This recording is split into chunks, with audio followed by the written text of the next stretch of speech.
நாங்க சலூன். அப்ப கரெக்டானது எது? சலூன். சலூன்ற வேர்ட் இங்கிலீஷ்ல இல்லையா அப்படின்ற கேள்வி உங்களுக்கு வரும்.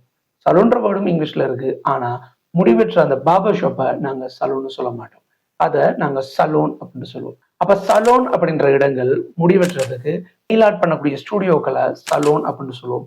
அது மட்டும் இல்லாம ஆர்ட் எக்ஸிபிஷன் அந்த மாதிரியான வைக்கக்கூடிய இடங்களையும், ஒரு அறிவாளிகள் புத்தகத்தை பத்தி கதைக்கிறாங்க, ஒரு அறிவாளிகள் ஒரு விடயத்தை பத்தி கதைக்கிறாங்கன்னா அந்த இடத்தையும் ஒரு இன்டெலெக்சுவல் கெதரிங்கையும் நாங்க சலூன் அப்படின்னு சொல்லுவோம். சலூன் அப்படின்றதுடைய மீனிங் என்ன அப்படின்னா, அதாவது ஆல்கோஹாலிக் பேவரேஜ சர்வ் பண்ணக்கூடிய இடங்களை நாங்க சலூன் அப்படின்னு சொல்லுவோம். ஒரு விதமான கார், அந்த காரையும் நாங்க சலூன் அப்படின்னு சொல்லுவோம். ஒரு ஷிப் அல்லது ட்ரெயின்ல இருக்கக்கூடிய பிரம்மாண்டமான டைனிங் பண்ணக்கூடிய அந்த ஏரியாவை, அந்த ரூமை நாங்க சலூன் அப்படின்னு சொல்லுவோம். பொதுவா நாங்க முடித்திருத்தும் நிறைய கடைகளை பார்த்திருப்போம். SALOON அப்படின்னு எழுதியிருப்பாங்க. அப்படி எழுதினால் சொல்லுங்க, அது அப்படி வராது, சலூன் அப்படின்னு தான் வரும். இன்னும் சில கடைகள்ல SALON சலூன் அப்படின்னு எழுதியிருப்பாங்க.